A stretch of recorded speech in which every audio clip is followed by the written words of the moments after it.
to the San Antonio Manufacturers Association and Carlberg Consulting podcast series, Lead With Me. It's all about leadership. And today, I am thrilled that we've got Dr. Gwendolyn Galsworth with us today. She is widely recognized as a visual workplace expert, credited with codifying visual workplace concepts and principles and technology into a single, coherent framework of knowledge and know-how. Founder and president of Visual Thinking, Inc. and Visual Lean Institute, Dr. Galsworth is hands-on practitioner who, for over 30-plus years, and I've known her most of those 30-plus years, has trained trainers and led visual conversions in U.S. companies and companies around the world. And today, I'm talking to her from London, England. Amazing. Welcome, Gwen. Oh, thank you very much, Doug. I am really honored and very pleased to be here. Thank you. Well, how did you really get into this path in your career, learning all about visual and getting to be such an expert that you're training people around the world? I want to hear more about how the journey started. You know, it started in a most unusual way, never by a plan. I'm so impressed by people who have plans and goals and then fulfill them. But for me, I used to be a Latin teacher, and then I decided to get my Ph.D. and was a very bad typist. The professors who, for whom I typed, used to hold my papers up to the light to see how many holes there were in them. I was such a bad typist. Your typing skills were about as good as mine. And I was going to write something called a dissertation, which I was told had to be at least 150 pages. And my heart sank because I didn't know how to type and I knew I would never get through it. And someone said, there's something called a computer. I said, what is that? And they told me, and I found somebody who lent me their server while I did my dissertation. And that person who lent me his server was Norman Bodek, who had just begun Productivity, Inc. And he stopped by after about a year and found me in the back room and said, what are you doing? You're still here? And I said, yes, I'm writing a paper on the participation of, and those are the only two words I got out of my mouth. And he says, participation. The Japanese are always talking about participation. I'll give you a job. He gave me a job, sent me to my first factory, and I fell in love. I fell madly in love.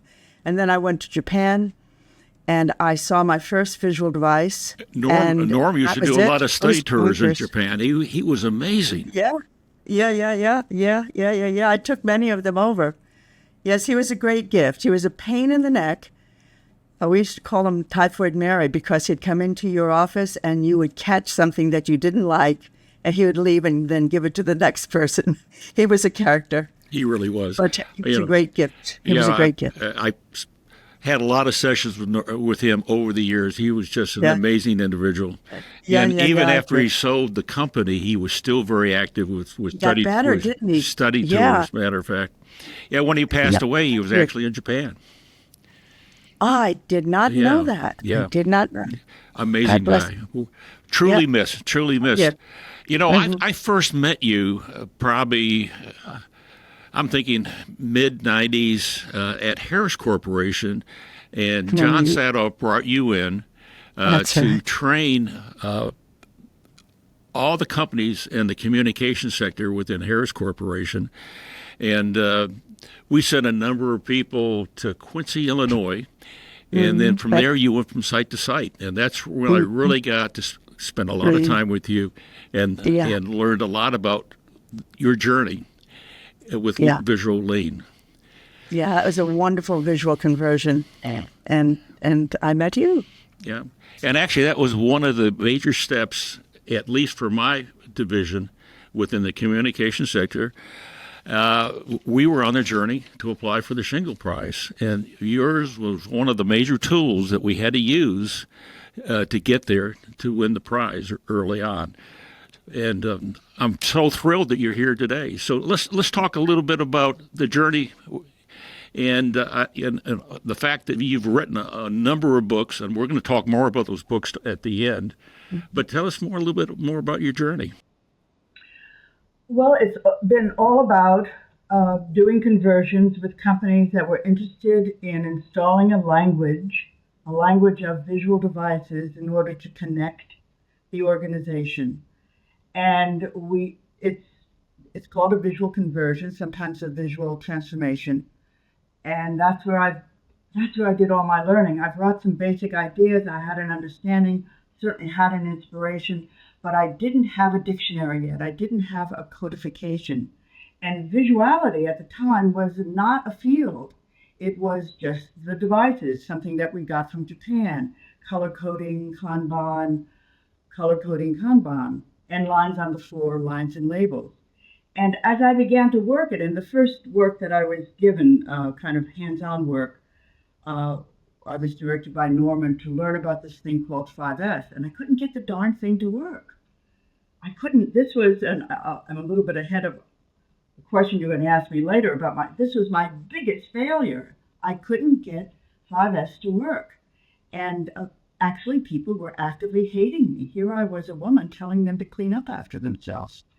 And on top of that, I was a woman telling them to do that. So, it was really an unhappy situation. But we had to contract, and I had to stick with it. And I had to somehow turn that failure into the next visit. So I began to notice that the operators I was working with, this was at Pratt & Whitney in Connecticut, were super duper smart, much smarter than I, full of life, vitality, and ideas. And 5S was a compliance activity. I was asking them to comply, and they were pushing back. And I was asking them to follow an audit when what they were doing was nowhere on an audit, was off the map. And so I said, okay, I'm going to teach you some principles that I understand. And I found engineering principles in 5S, mostly in the S that says set things in order. I saw a big opportunity there for decision making on the part of operators, where they could decide based on function. And I began to develop the language. They could decide on the flow that was going to be safest for them, help them do their work correctly and completely. And when I turned set things in order, which eventually became smart placement, over to the operators, they changed everything for the better. And they showed me who was in charge. And I don't mean that I gave the reins to the operators. I mean that I took responsibility for teaching them, and I taught them engineering principles, which eventually became work that makes sense. It went from 5S, 5S plus 1, 5S on steroids, and then it went to work that makes sense. But it had to make sense to the operator. And that's how I got started. And I stayed on that route for easily 10 years. But you know what's amazing? Early on, we didn't realize respect for people and getting the engagement of the people was part of the Toyota secret sauce. It was a number of years later that we started to connect all the dots. And I can relate because when we started putting 5S in a number of my factories, we kind of we didn't understand it. And here again, they thought it was just, it's just one of these check the box programs. Yeah. Yeah. Compliance and we learned a lot. I tell you, the West, we learned so much, but indirectly, the Japanese did not reveal. They, in a sense, noticed, but it was very hard for them to articulate what was missing because it was so huge. It was the complete fabric of their society, respect for the individual, also the functional use of space, very limited space. There's a great book that I read about every 5 years again. It's by Ruth Benedict. It's called The Chrysanthemum and the Sword. And it is about the Japanese mindset. It was written in 1942 as the U.S. government prepared for what would happen if they had to govern the Japanese. You better get to know these people well. And all of that was under the surface. And she discovered it and articulated it. I recommend that book to anyone who's listening to really. I probably read that book 20 years ago, and I still got it. I need to take it. I'm actually sorting through books right now, trying to figure out which ones I really want to keep as I downsize a little bit, and I'll make sure that's one I keep. Thank you. Mm-hmm. Thank you for bringing that up. Yeah, but that really launched me. And then as the operators completely took over, that was the thing. After a while, I taught them. They didn't even say thank you. They just said, "What else have you got for me? What else can I learn? How else can I see this?" And I began to teach operators critical thinking. I began to teach them how to take one thing and turn it into two, and how to take two things and turn it into one, and really lubricate the mind so that the mind was working as the operator was working. The mind was engaged in, I would say, high level thought. Really gorgeous. And from that, people grew and the organization grew. But now the supervisors had nothing to do because the operators took over. And I said, well, what exactly is the category of visual function that would serve the supervisors best? And as I listened to them and I saw what their struggle was, which was about logistics and connectivity and handoffs, it was obvious that a visual display was their tool of choice. And so I began to develop visual displays as a methodology. These are all methodology, as a methodology. And when supervisors get a hold of that, they eat it up. This is the organizing principle of visual displays. It has two levels. The first level is, what's eating your lunch? What is the biggest pain you have? Get it up on a board and start to watch it behave. Find the components of that behavior that keeps defeating you. Get it up on the board and track it and come to know it. That's the first level of visual displays. Once the supervisors begin to get that language and begin to understand that what they're seeing on the board is a conversation between themselves and the problem, and they begin to manipulate the components of that problem, in a sense, causality, they say what's next. They say what's next. And what's next is then to put that in place for the schedule. So if you can train your supervisors on listening to the behavior of their problem by seeing it on a board, on a physical board, we can have a conversation about digital. There's a place for digital, but it isn't at this stage. The surface of the board has to be a learning surface. It can't be strictly information. It can't be just information flashed at you. You have to be able to manipulate it, reconfigure, think through the board. The supervisors get that, and then they move to visual scheduling, and they started packing the really big problems of scheduling, and then you shift right over to, you can shift over to Obeya, you can shift over to War Room, and then, of course, after the supervisors get chugging along and speaking their visual language, it became obvious that leadership had no visual language to speak, and they were stuck. So that's the way it developed. I started working with executives 15 years ago. Only 10 years with operators, 5 or 6 years with supervisors, 10 years with executives. They all have a visual language. We call it "let the workplace speak." It's cool. It is. It really is. You know, and I've because of you, I've implemented it more times than I can count. Not only in my companies, but I've helped other companies do the same thing. You know, it's kind of interesting. You know, we start off with 5S, and 5S is tied into so many things like preventive maintenance and other things that are all tied together with it. We added safety to it to really drive our safety program. And my company, M2 Global, is right now coming up in 20 years without a lost time accident.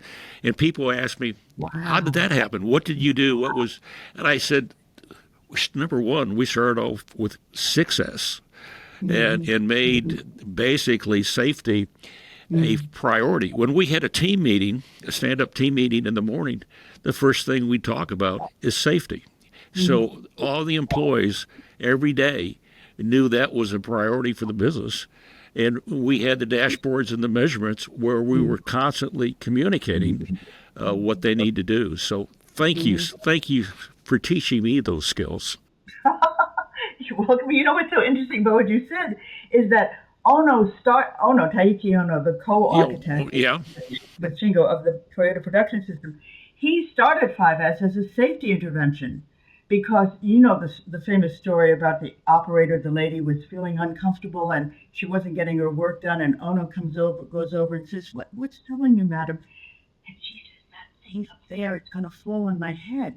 And he never realized before that the safety was the environment of work, and that he was responsible for keeping people not just safe, but with the idea that they are safe, so that they felt secure. And he started 5S, and then he didn't bother to put that success on there because the whole thing was about safety. It's so good what you say. Yeah. It's so good. Yeah, so good. And matter of fact, I've seen some defense contractors. They have 7S, and the seventh is security because they're a government facility. So they want to make sure everything is in what I would say a priority within the organization. Mm-hmm. So keep going. Keep going, Gwen. I kind of got off on a sideline here. No, it's excellent. And I wanted to put a little tail on it to say that military manufacturers know how to put these mechanisms in place and also respect the individual. That comes kind of automatically. It's kind of counterintuitive for the Western mind to think that the military care about people. But they understand that when people are out there on their own without a general or a sergeant near them, that they have to make decisions and be their own agents and do the thinking. So it's automatic. It's very inspiring. I'm very inspired by the military. Thank you. Please. So what's the next step, Gwen? The next step. Well, of course, visuality is iterative, so the next step is doing it again and plowing in whatever I just learned with the next client. But I will tell you, since I moved to Europe, and I moved here, as we were chatting before, as I mentioned, in order to share my work with Europe. And Europe has been very, very responsive. There's a different mind here, a different grooming of the mind. It kind of requires clarity, but it is also very expansive. I find it very, very stimulating. And I've gotten into Obeya here and leading Obeya. How do you use the metrics wall to actually lead, not just lead it, but grow leaders, which has been a really important understanding that I've gotten out of visuality, that visuality grows leaders. But in a metrics room or in a war room, you can actually intentionally grow leaders by sharing the leadership in ways that are highly visual. So that's been very, very interesting. And a number of other things. But my next step is, the next step, honestly, that I want to do is something that we talked about a couple of days ago. I want to put my IP into a university or into 5 of them by language groups, and just give my IP and make sure people know how to train and create outcomes out of the 9 methodologies that I've developed, and just spread it, because the layer of visuality is quite thin. When I think of the power of visuality looks at the informational landscape. Lean looks at time, does a brilliant job at looking at time and pull and the critical path. But visuality looks at the informational landscape, which is largely neglected because you can't see. You can't see information that's missing. And a lot of information is missing. When you put them into a physical, visual form, that information inhabits the workplace, inhabits the physical landscape of work. The vocabulary is the visual devices, but you need to really understand how to make that vocabulary work as a system, just as our language does. And I can. It is very interesting, and I'm looking forward to because I know you're writing a book on that right now. That's why I got 4 of them under work. Yeah, I know. You always have a book in work, which is amazing. I love your work, but it's your visuality and the way we have implemented, and a number of companies have implemented that, when you do your management gimbal walks around the factory or even the office, because this is not only factory, it's the Absolutely. business. It's the business. And it's very easy to see if things are in control or out of control.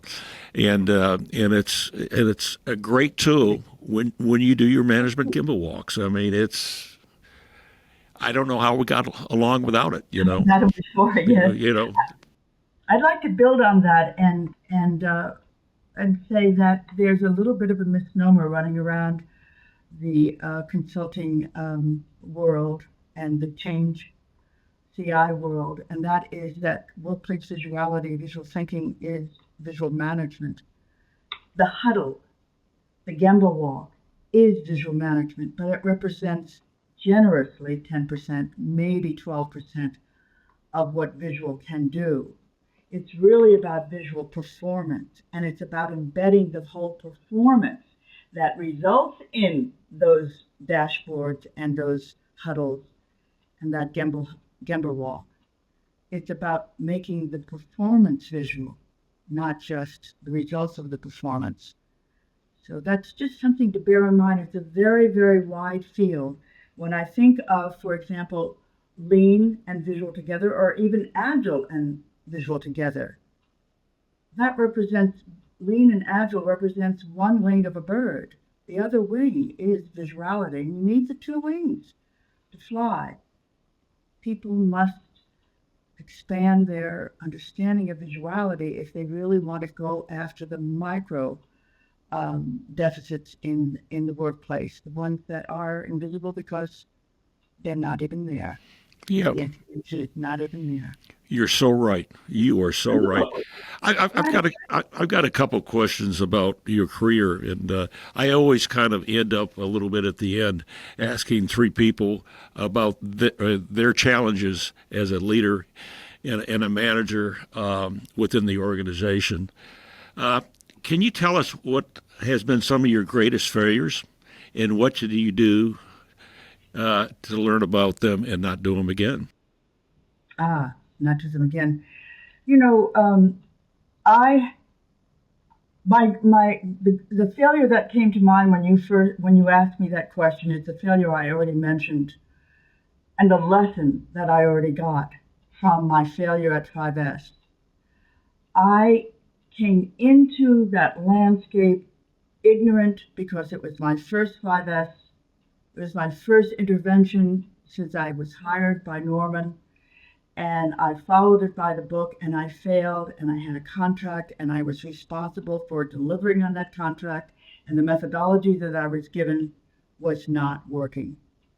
It wasn't that 5S was bad. It's just that it was asking operators the wrong question.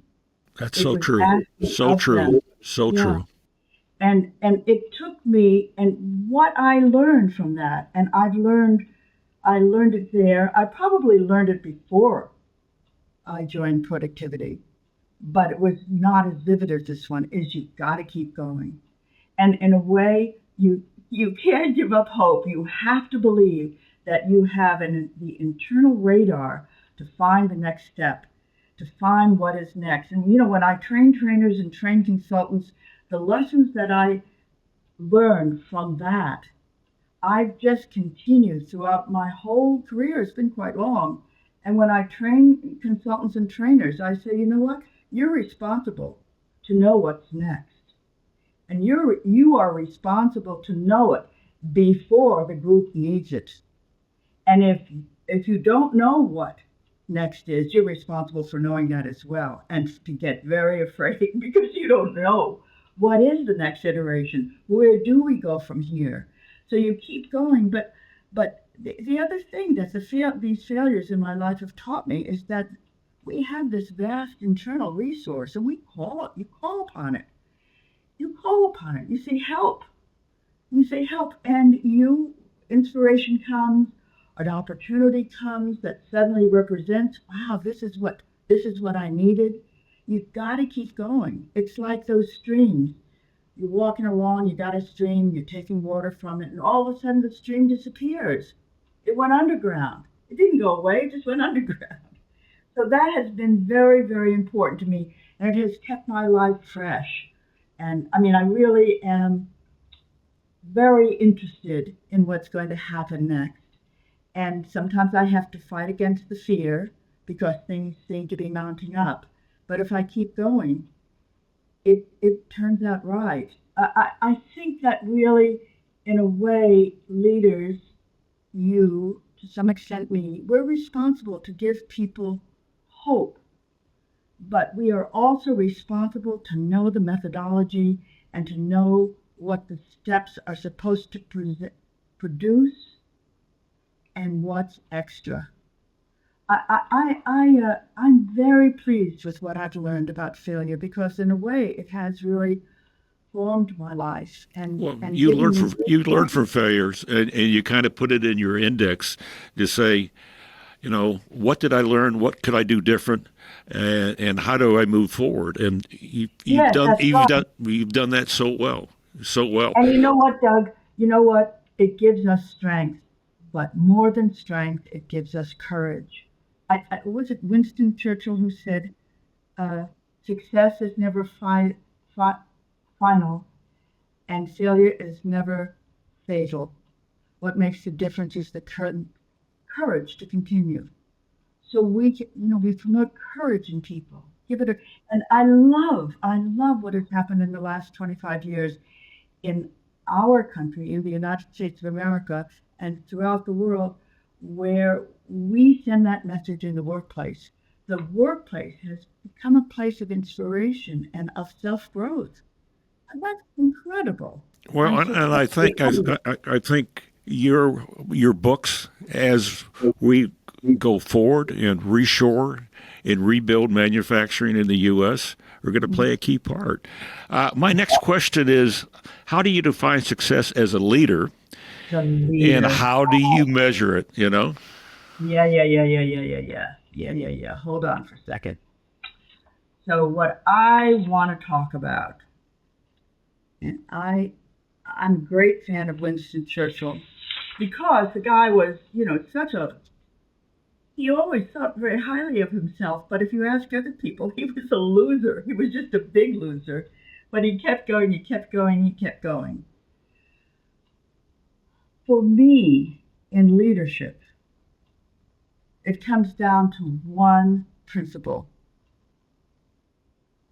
And I start with this principle when I talk to the C-suite or when a leader asks me to kind of take him through a process. And that is, the outcome is you will learn how to say yes to the few and wait to the many. How to say yes to the few and know why, and wait to the many and know why. Because every organization has a constraint around resources, a constraint around capacity, a constraint even around capability. Those constraints govern your decision making. And if you don't factor them in, you'll become President Gladhand. You'll be saying yes to everything. Or in your fear, you'll be saying no to everything because you don't know the scope. You don't know the scoop, I should say, the scoop on your own company. The leader's responsibility for me is a responsibility to choose, to make a decision that the company can genuinely embrace. And, we've spent a lot of time lately teaching leaders, training leaders to be emotionally intelligent, to be even-handed, to show support, to be good coaches. And all of that is very important. But I feel that we could spend some time, much more time, teaching leaders how to decide, how to read the landscape, and how to make decisions that will last. Because a leader will make a decision and be out there alone for a little while until others feel the strength of that decision and see how it can be done. For me, that is The measurement is, and the measurement of that for me is stability and growth, but stability first and growth as an outcome. The other measure that I look for is how many leaders are grown in the process of you being a great leader. Well, that's great, Gwen. That is really great. Thank you. No, that's the first time I've heard that from you. And it makes so much sense. This is something that. Can I just say one thing about Winston Churchill, if we have a moment? Oh yeah. He, at one point during the war, when France fell, and the French fleet was going to be used by the Nazis against England, where Winston Churchill was the prime minister. Winston Churchill had to make a decision about that fleet. Last week they were our allies. This week they're our enemy. And he sunk the French Navy. He sunk it. Can you calculate how that decision was made? And he had 100, 1,000 of those kinds of decisions to make. He was an extraordinary individual from the point of view of that one quality, how to say yes to the few and wait to the many. And whilst he said wait to the many, he kept their spirits up. There's a lot to be learned from these old leaders and a lot to be taught. I really wish it were more integrated in our executive training. I really do. Yeah, well, and maybe going forward with your next book, it will be. My last question is, how do you manage to balance your work life with your personal life?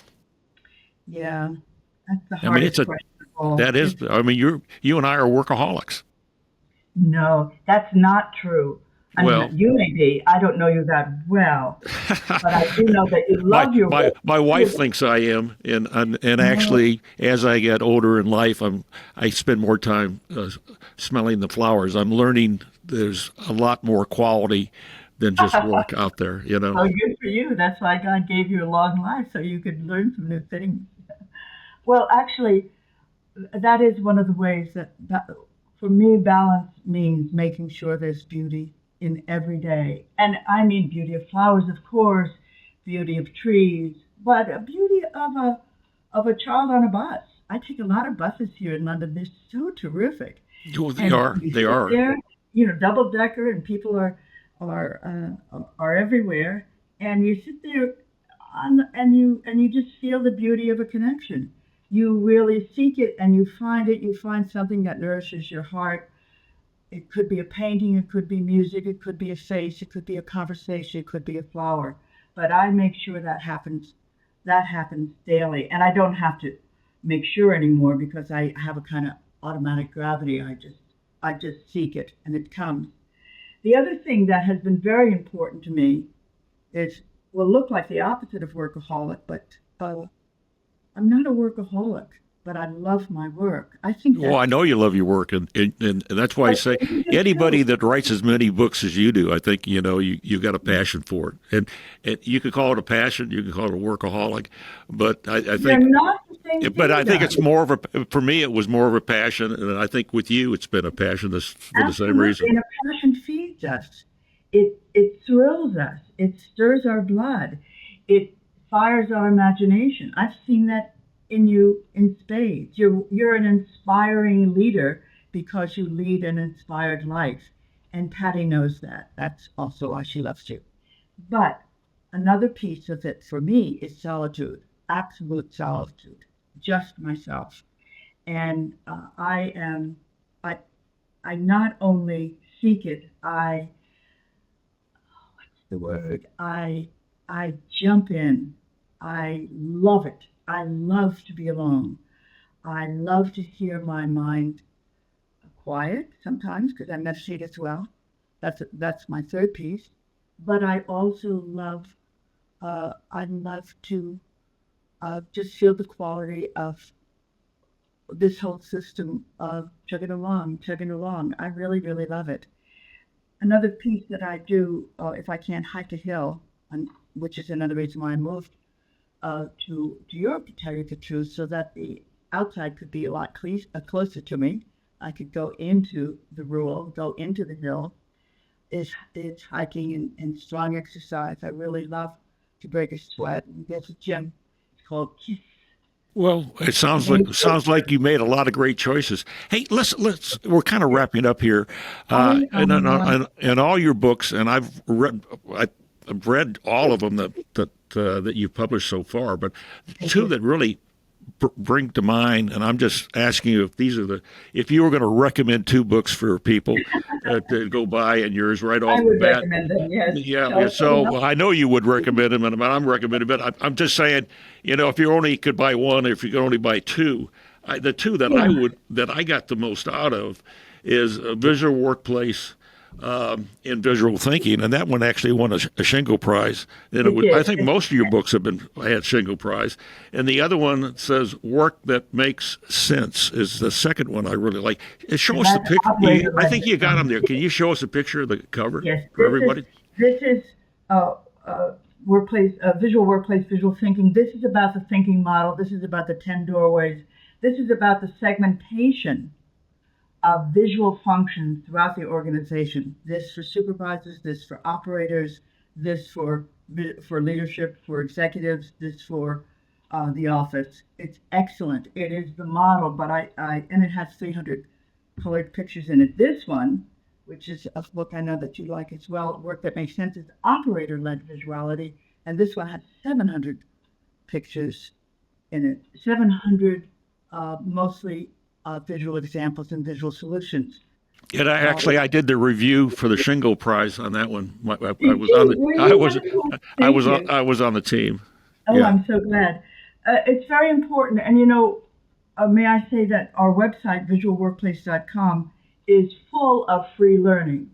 There's 350 podcasts. We have about 50 of them up. The rest is on iTunes. 150 articles, 30 videos. We want people to learn about visuality. It is all free, and there's a lot more that's available. So I guess they're also available on Amazon too, right? And they are available on Amazon and from Taylor Transit. Mm-hmm. Right. Well, thank you so much for joining us today. This is Doug Carlberg. I'm signing off on our podcast series, Lead With Me. Stay tuned. We've got a great series this year, and I'm looking forward to every release. Thank you, Doug. I'm so honored to be here. Thank you, Gwen.